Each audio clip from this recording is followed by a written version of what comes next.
Hello students, आप लोगों ने बहुत सारा कमेंट किए सर। आज हम लोगों को मॉडल सेट नंबर 2 बताइए इकोनॉमिक्स से रिलेटेड। फाइनली मैं आज आपके सामने लेकर आया मॉडल सेट नंबर 2। अगर आप में से कोई ऐसे स्टूडेंट्स हैं जो अभी तक मॉडल सेट नंबर 1 को नहीं देखे हैं तो बिल्कुल मैं जो भी मॉडल पेपर बता रहा हूं बिल्कुल न्यू पैटर्न पर आधारित है। इसी तरह से आप लोग अगर चाहते हैं सर हम लोगों को ऑल सब्जेक्ट का मॉडल पेपर सेट 2 प्रोवाइड करिए तो एक बार कमेंट सेक्शन खुला हुआ है, कमेंट करना ना भूलिए। और जो भी स्टूडेंट अभी तक लेक्चर नंबर 1 यानी मॉडल सेट नंबर 1 को नहीं देखे तो सबसे पहले इस वीडियो को रोके और आप लोग मॉडल सेट नंबर 1 को देखने की कोशिश करिए। देखिए मॉडल सेट नंबर में आप लोगों को यह अंदाजा लग जाता है कि आप पूरे साल भर में जो प्रिपेयर किए आप लोगों को कितना क्वेश्चन सॉल्व हो रही है अपने आप से। बाकी जो सॉल्व नहीं हो रहा उसको तो आपको अपने पेपर में आप लोग तो लिख नहीं पाएंगे, लेकिन उससे पहले आप लोग अगर तैयारी कर लेते हैं तो आप इजीली से वहां पे जाकर लिख सकते हैं। चलिए आज की क्लास को हम लोग आगाज करते हैं। एक एक क्वेश्चन को मैं बेहतरीन तरीके से आप लोगों को बताने की कोशिश करूंगा। जैसे आपके सामने पहला क्वेश्चन है कि उपभोक्ता व्यवहार का अध्ययन किया जाता है। उपभोक्ता व्यवहार का अध्ययन कहां पे किए जाते हैं? सूक्ष्म अर्थशास्त्र में, आय विश्लेषण में, उपयुक्त इनमें से कोई नहीं, या समष्टि अर्थशास्त्र में। तो मैंने कई बार आप लोगों को बताया था कि उपभोक्ता जो है वो हमेशा सूक्ष्म मिक्रो, याद रखिएगा मिक्रो इकोनॉमिक्स में हम लोग डिस्कस करते हैं। और अगर क्लास अच्छा लगे मेरे लाडला, याद रखिएगा एक बार जरूर अपने दोस्तों को शेयर कीजिएगा। और खास करके अगर इकोनॉमिक्स सब्जेक्ट लिए हैं तो एक बात याद रखिएगा, आप लोगों का न्यूमेरिकल क्वेश्चन आना बहुत जरूरी है, क्योंकि न्यूमेरिकल क्वेश्चन आपके पेपर में 10 मार्क्स का पूछे जाएंगे, जिसमें से 3 क्वेश्चन होंगे ऑब्जेक्टिव में और 7 क्वेश्चन होगा 7 मार्क्स का होगा आप लोगों का सब्जेक्टिव में। तो न्यूमेरिकल का लेक्चर नंबर 1 आज ही मैंने आप लोगों को एक प्रोवाइड किया हूं, बाकी 2 और लेक्चर में प्रोवाइड करूंगा। ठीक है, टेंशन नहीं लेना है, जो चीज मैं बता रहा हूं बस आप लोगों को नोट डाउन करते रहना है। क्वेश्चन 2, किसी वस्तु की मानवीय आवश्यकता को संतुष्ट करने की क्षमता है क्या होती है? याद रखिए किसी भी वस्तु की मानवीय आवश्यकता को संतुष्ट करने की क्षमता क्या होती है? याद रखिएगा यूटिलिटी, याद रखिएगा यूटिलिटी यानी उपयोगिता। क्या हो जाएगी? उपयोगिता। थोड़ा सा मैं इसके बारे में बता दूं, याद रखिएगा जैसे एग्जांपल में मान रहा हूं कि आपको बहुत ज्यादा भूख लगा है। कितना? बहुत ज्यादा भूख लगा है। अब क्या कि एक ही बार में मान लेके चलिए कि 5 केक की मैं बात करूं, 5 केक खा गए। अब थोड़ा सा भूख आपका नॉर्मल हुआ, अब 3 केक खाए। अब थोड़ा सा और नॉर्मल हुआ आपको भूख तो आपका 2 केक खाए। अब थोड़ा सा और नॉर्मल हुआ आपको भूख तो 1 केक खाए। क्या आप पहले जितना केक खाए थे क्या आप उतना केक खा रहे? नहीं, आप क्या कर रहे हैं? मानवीय आवश्यकता, मेरी जितनी आवश्यकता थी पहले हम उतना ही जो है केक की भरण ये मतलब अपना भोजन के रूप में प्रयोग किए। तो इसी को हम लोग बोलते हैं क्या? उपयोगिता यानी यूटिलिटी। ऑप्शन नंबर क्या हो जाएगी? 20 का राइट आंसर हो जाएगा। क्वेश्चन नंबर नेक्स्ट पे आते हैं। 3 मांग फलन को निम्नलिखित में से कौन सा समीकरण व्यक्त करता है? मांग फलन याद रखिएगा मांग फलन सॉरी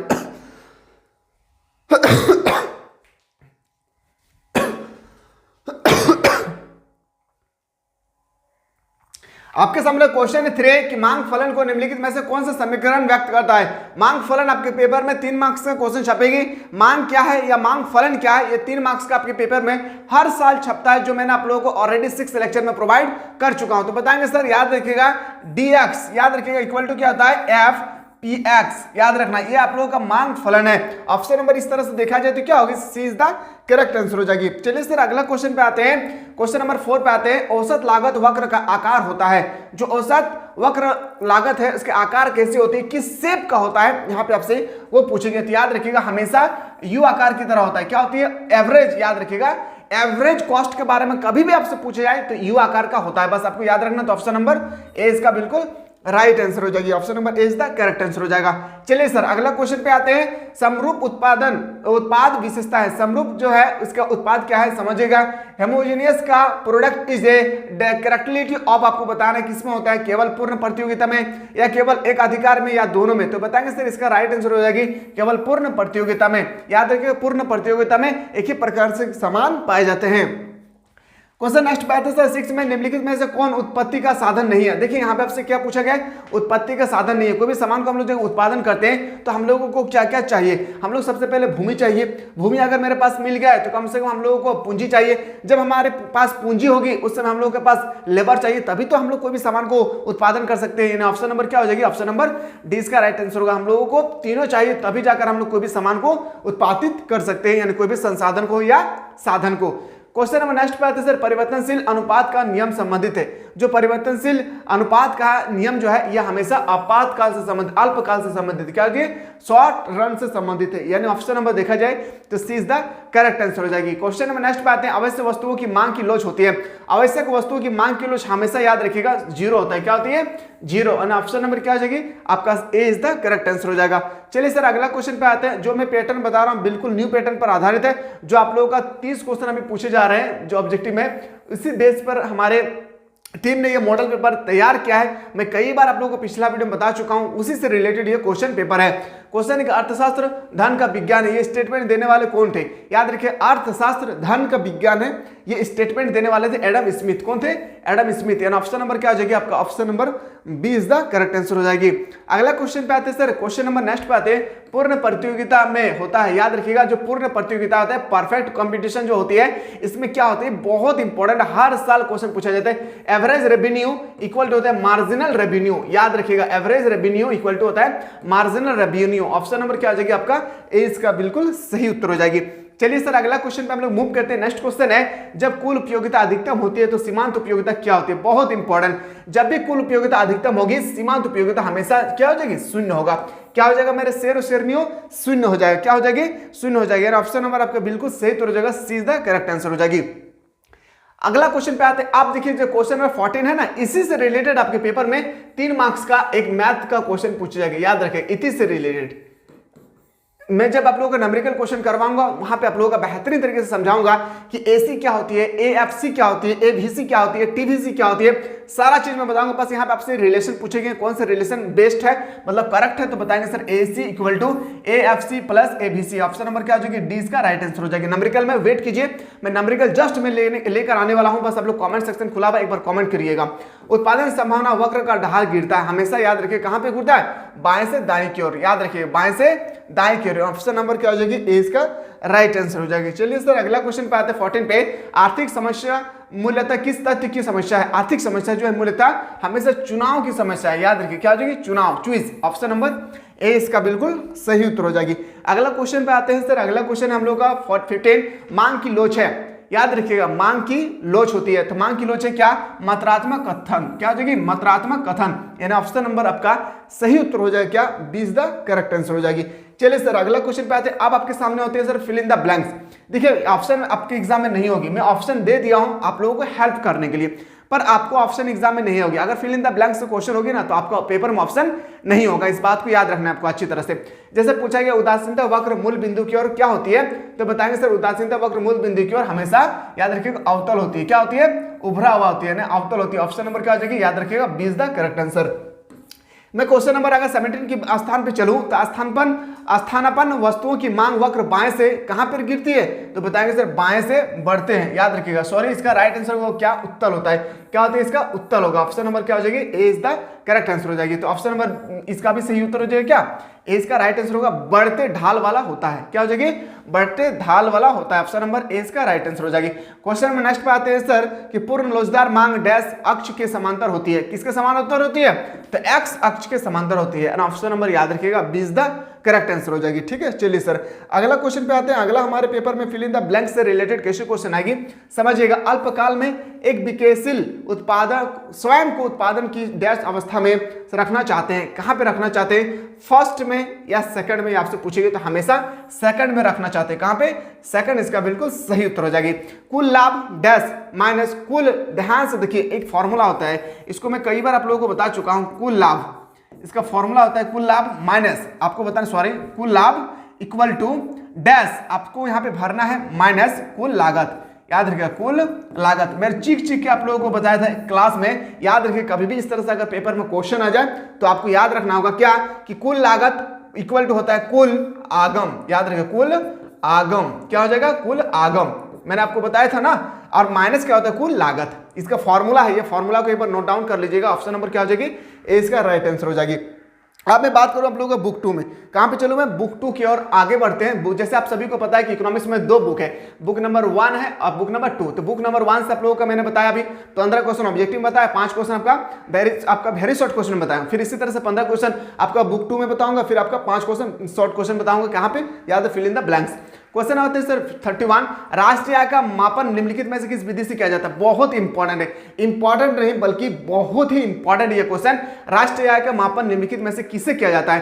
तो मैंने आपको बताया था ये क्वेश्चन आपको कान में एकदम बंद करके रख लेना है, हमेशा छपेगा आपके पेपर में 5 मार्क्स का। कितने मार्क्स का मेरे शेर शेर नहीं हो, 5 मार्क्स का। तो यहाँ पे आपसे पूछे गए हैं कि निम्नलिखित में से किस विधि से किया जाता है? तो याद रखिएगा उत्पादन विधि से हम लोग नहीं करते, व्यय विधि और आय विधि। याद रखिएगा क्या हो जाएगी? ऑप्शन नंबर इसका बिल्कुल सही हो जाएगा, D is the correct answer हो जाएगी। राष्ट्रीय आय विधि को मापे जाते हैं, ऑप्शन नंबर डी इसका करेक्ट आंसर हो जाएगी। क्वेश्चन नंबर आते हैं सर 32, प्राथमिक क्षेत्र में निम्नलिखित में से कौन शामिल है? देखिए मैंने प्राथमिक क्षेत्र आपको बताया था, द्वितीय क्षेत्र बताया था, तृतीय क्षेत्र बताया था। प्राथमिक क्षेत्र में हमेशा कौन होगी? कृषि होगा। कृषि के अलावा जिसका वन होगा, जैसे वन हो गया है, भूमि हो गया है, ये सब हम लोग प्राथमिक मानते हैं। द्वितीय के बात करूँ तो मैं द्वितीय में बात करूँ तो विनिर्माण, क्या हो जाएगा? विनिर्माण। अगर मैं तृतीय की बात करूँ तो जैसे हो गया सेवा, संचार, ये सब तृतीय में आते हैं। तो ये सब को आपको कम से कम ये सब पता होना बहुत जरूरी है। तो ऑप्शन नंबर क्या हो जाएगी? डी इज द बिल्कुल सही उत्तर हो जाएगा, option number D is the correct answer हो जाएगी। क्वेश्चन नेक्स्ट पे आते हैं सर 33, निम्नलिखित में से कौन सा मुद्रा का कार्य नहीं है? यहाँ पे आपको बताना है कि इसमें से 3 जो है मुद्रा का कार्य है, पर एक जो है मुद्रा का कार्य नहीं है। जैसे विनिमय का माध्यम, ये बिल्कुल सही है। मूल्य का संचयन, ये भी बिल्कुल सही है। कीमत स्थिरता, ये नहीं है। लेकिन लेखन की कला इकाई, ये भी बिल्कुल सही उत्तर है। चलिए सर अगला क्वेश्चन पे आते हैं। अगला प्रश्न है 34, जनता का बैंक कौन सा है? आपको बताना है कि जनता का बैंक कौन सा है। देखिए सबसे पहले सेंट्रल बैंक आपको पता होगा, ये तो जनता का बैंक नहीं है। लेकिन मैं बात करूं आपका व्यापारिक बैंक, ये बिल्कुल क्या होगी? व्यापारिक बैंक जो है जनता का अपना बैंक होता है, याद रखिए, सेंट्रल बैंक नहीं होगी। ठीक है, चलिए क्वेश्चन नंबर नेक्स्ट पे आते हैं सर। अगला क्वेश्चन है कि रिजर्व बैंक ऑफ इंडिया की स्थापना हुई थी। रिजर्व बैंक ऑफ इंडिया की स्थापना याद रखिएगा कब हुई थी? तो 1935 में। अगर आपसे पूछा जाएगा कि इसका राष्ट्रीयकरण, अगर आपसे पूछा जाएगा आपसे आरबीआई के राष्ट्रीयकरण कब हुआ था? तो 1949 में। इसको भी आपको नोट डाउन कर लेना। ऑप्शन नंबर क्या हो जाएगी? 20 का राइट आंसर हो जाएगी। चलिए सर अगला क्वेश्चन, हर साल पूछने वाले क्वेश्चन, आप सभी को पता है कि ये क्वेश्चन हमेशा आपके पीछा लगे हुए हैं, कभी नहीं छोड़ने वाला है, चाहे आप कितना भी इसको कोशिश कर लीजिए। एमपीसी प्लस एमपीएस का मान हमेशा कितना होता है? 0 होता है। कितना होता है? सॉरी 1 होता है। ऑप्शन नंबर क्या हो जाएगी? 20 का राइट आंसर हो जाएगी। क्वेश्चन नंबर आते हैं 37, सरकार के कर राजस्व के अंतर्गत निम्नलिखित में से कौन शामिल है? तो आपको बताना होगा सर सरकार के कर के अंतर्गत कौन शामिल होगी? तो बताएंगे सर आय कर, निगम कर और सीमा शुल्क। इन ऑप्शन नंबर आपका बिल्कुल सही उत्तर हो जाएगा। देखिए टैक्स किसे कहते हैं? जैसे मैंने आपको बताया था कि बजट किसे कहते हैं, बजट के कितने टाइप होती है, इसी तरह से आपको याद रखना होगा कि कर किसे कहते हैं, कर के कितने प्रकार होते हैं। सारा का सारा प्रकार जो होते हैं, टाइप होते हैं, जो टैक्स का टाइप जितने भी होती है, सारा का डिटेल्स आपको पता होना चाहिए, क्योंकि ये कॉमन क्वेश्चन है जो बार बार हर साल आप लोगों को पूछे जाते हैं। चलिए सर अगला क्वेश्चन है कि भुगतान शेष का घटक है, आपको बताना है जो भुगतान शेष है इसकी घटक क्या होगी? तो चालू खाता हो जाएगा और पूंजी खाता। और ऑप्शन नंबर क्या हो जाएगी आपका? ऑप्शन नंबर सी इसका बिल्कुल सही उत्तर हो जाएगी। मूव करते हैं सर अगला क्वेश्चन पे। अगला क्वेश्चन है भुगतान संतुलन में असमानता का कारण है। भुगतान संतुलन में असमानता का क्या कारण है? तो बताएंगे सर याद रखिएगा इनमें से कोई नहीं, बाकी सब याद रखिएगा। ऑप्शन नंबर क्या हो जाएगी? डी इसका राइट आंसर हो जाएगी। क्वेश्चन नेक्स्ट पे आते हैं कि गुना को, मैंने अभी कल आज ही पेपर में आप लोगों को बताया था कि k = 1 - 1 बटा MPC एक फॉर्मूला होता है, फिर एक फॉर्मूला होता है k = 1/MPS। ये जो मैं आपको 2 फार्मूला बताया था, और मैंने साथ ही साथ ये भी बताया था कि दोनों फार्मूला को एकदम आंखें बंद करके आपको कॉपी पे नोट डाउन कर लेना है। लेकिन यहाँ पे ना ये ऑप्शन दिख रहा है ना है ये ऑप्शन। अगर उस समय अगर ना दिखे तो आपको एक फॉर्मूला और याद रखना है, डेल्टा y/डेल्टा i। इसको आपको याद रखना, k = डेल्टा y/डेल्टा i। तो ऑप्शन नंबर कहां दिख रहा है? ऑप्शन नंबर 20 का बिल्कुल राइट आंसर हो जाएगी। चलिए सर अगला क्वेश्चन पे आते हैं। क्वेश्चन नंबर आते हैं सर 41, पारिवारिक फर्मों को निम्नलिखित में से कौन सी सेवाएं प्रदान करते हैं? तो कौन सी सेवाएं प्रदान करती है? लेबर, पूंजी उद्योग और बताएं श्रमिक। और ऑप्शन नंबर क्या हो जाएगा आपका? D is the right answer हो जाएगी। मूव करते हैं सर अगला क्वेश्चन पे। क्लास अच्छा लगे तो अपने दोस्तों को ज्यादा से ज्यादा शेयर करिए, ताकि उनको भी पता चले कि हमारे पेपर में इकोनॉमिक्स से रिलेटेड अगर कोई भी क्वेश्चन आए तो हमें किस तरह से इसका आंसर करना है। और आप में से कोई ऐसे स्टूडेंट्स है जो अभी तक ऐप को डाउनलोड नहीं किए, मिसाइल क्लासेस के ऐप को, तो प्ले स्टोर को सबसे पहले ओपन करिए। सर्च करना है आप लोगों को मिसाइल क्लासेस के एप्लीकेशन को, सर्च करने के बाद डाउनलोड कर लेना है। डाउनलोड करने के बाद आपके सामने बहुत सारे कोर्सेस आएंगे, जिसमें से अगर आप आर्ट्स लिए हैं तो आपको क्रैश कोर्स को ज्वाइन करना है। अगर आप कॉमर्स लेकर स्टडी कर रहे हैं और साइंस लेकर स्टडी कर रहे हैं तो कोशिश करिएगा आप लोग कॉमर्स और साइंस का एक स्पेशल क्लास है जहां पे इंग्लिश और इकोनॉमिक्स का प्रतिदिन स्पेशल क्लास आप लोगों को दिए जा रहे हैं। बस इस बात को याद रखना। और जो भी बंदा आर्ट्स लेकर स्टडी कर रहे हैं, आप कितना ही बड़ा क्यों ना ट्यूशन किए हैं, कितना ही बड़ा क्यों ना कोचिंग कर रहे हो, बस आपके अंदर एक कॉन्फिडेंस अगर पैदा नहीं हो रहा है कि सर हमारे पेपर में कैसा भी क्वेश्चन आए हम इजीली से उनको सॉल्व कर सकते हैं, तो याद रखिएगा इस कोर्स को जरूर ज्वाइन कीजिए मेरे प्यारे, क्योंकि यहाँ पे आप लोगों को पूरा का पूरा इंपॉर्टेंट क्वेश्चन बताया जा रहा है। ऑब्जेक्टिव में 5 सेट दिए गए हैं, ऑब्जेक्टिव में 5 सेट, एक सेट में 40 क्वेश्चन बताया जा रहा है। सब्जेक्टिव की मैं बात करूं तो सब्जेक्टिव में आप लोगों का हर एक सब्जेक्ट में 6-6 लेक्चर प्रोवाइड किए जा रहे हैं। कितने? 6-6 लेक्चर आप लोगों को प्रोवाइड किए जा रहे हैं, और साथ ही साथ आप लोगों को नोट्स भी बताए जा रहे हैं, मॉडल पेपर भी बताया जा रहा है, प्रीवियस से रिलेटेड क्वेश्चन बताया जा रहा है, और सबसे इंपॉर्टेंट बनते हैं सिलेक्टेड क्वेश्चन, जो सबसे इंपॉर्टेंट बनता है। तो सिलेक्टेड क्वेश्चन अगर पाना चाहते हैं एग्जाम 2024 के रिगार्डिंग, तो इस कोर्स को ज्वाइन करना ना भूलिएगा। चलिए क्वेश्चन नंबर नेक्स्ट पाते हैं। निम्नलिखित में से कौन सा स्टॉक है? स्टॉक का मतलब समझ में आ रहा है? देखिए, जो हम लोग स्टॉक करके रखते हैं, तो संपत्ति को हम लोग स्टॉक करते हैं या निर्यात करते हैं, ये दोनों तो पहले नहीं होगा। ये दो ऑप्शन तो पहले यहां से गायब हो चुका है। प्रॉफिट आता है फिर प्रॉफिट जो है चला जाता है, यार एक्सपोर्ट, हम लोग कोई भी सामान को एक्सपोर्ट करते हैं या हम लोग इंपोर्ट करते हैं, लेकिन ये तो सही नहीं होगा। आपके सामने बचत बचा हुआ है और एक बचा आपका संपत्ति, तो हम लोग बचत जो सेविंग होती है ना, ये भी हम लोग बचा नहीं कर सकते। ऑप्शन नंबर क्या हो जाएगी? संपत्ति को हम लोग स्टॉक में रख सकते हैं। ऑप्शन नंबर क्या हो जाएगी? इज द राइट आंसर हो जाएगी। 43 है कि 3 क्षेत्रीय मॉडल निम्नलिखित में से कौन शामिल है? 3 क्षेत्र में शामिल होगी, परिवार, सरकार, फॉर्म। इन ऑप्शन नंबर क्या हो जाएगी? ऑप्शन नंबर डी इसका बिल्कुल सही उत्तर हो जाएगा। अगला क्वेश्चन पे आते हैं सर। अगला क्वेश्चन है 44, मौद्रिक नीति, मौद्रिक नीति होगा सर, यहाँ पे मिसप्रिंट है, यहाँ पे आप लोग सही कर लीजिएगा। मौद्रिक नीति के प्रमुख उद्देश्य है। मौद्रिक नीति जो होती है इसका प्रमुख उद्देश्य क्या है? उत्पादन एवं रोजगार में वृद्धि करना, बिल्कुल सही उत्तर है। विदेशी विनिमय दर की स्थिरता लाना, यह भी सही है। मूल्य स्थिरता, यह भी सही है। देखा जाए तो ऑप्शन नंबर क्या हो जाएगी आप लोगों का? ऑप्शन नंबर डी इसका बिल्कुल राइट आंसर हो जाएगी। तो आशा करते हैं अगर इसी तरह से अगर प्रतिदिन अगर क्लास चाहते हैं इकोनॉमिक्स से रिलेटेड, देखिए देखा जाए ना इकोनॉमिक्स ऑलरेडी एक टफ सब्जेक्ट है। मैं टफ सब्जेक्ट इसलिए बोल रहा हूं ना क्योंकि इसका लैंग्वेज और सब्जेक्ट से बिल्कुल अलग है। आपका इसका लैंग्वेज जो है ना, लैंग्वेज इसको समझना बहुत जरूरी है। तो अगर आप चाहते हैं सर इकोनॉमिक्स से रिलेटेड ऑब्जेक्टिव भी हम लोगों को बताइए, सब्जेक्टिव भी बताइए, तो बस आप लोग कमेंट सेक्शन खुला हुआ है, कमेंट करना है आप लोगों को। साथ ही साथ आपके फ्रेंड सर्कुलर में कोई भी है तो उन लोगों को शेयर करना है आप लोग। फिर हम देखिए आप लोगों को कैसे क्वेश्चन प्रोवाइड कर रहा हूं, ठीक है। चलिए क्वेश्चन पे आते हैं। भारत का वित्तीय वर्ष, ये क्वेश्चन अपने पेपर में लिख कर रख ले मेरे शेर और शेरनियों। 2024 के पेपर में आपको डायरेक्टली देखने को मिलेंगे। याद रखिएगा वित्तीय वर्ष हमेशा होता है 1 अप्रैल से 31 मार्च। क्या हो जाएगी? 1 अप्रैल से 31 मार्च। तो यहां तक हम लोगों ने model set number 2 fully cover कर चुके हैं। इसके बाद कौन से सब्जेक्ट के बारे में मॉडल पेपर देखना चाहते हैं, ये भी आप लोग कमेंट सेक्शन खुला हुआ है, कमेंट करना ना भूलें। मिलते हैं नया वीडियो में।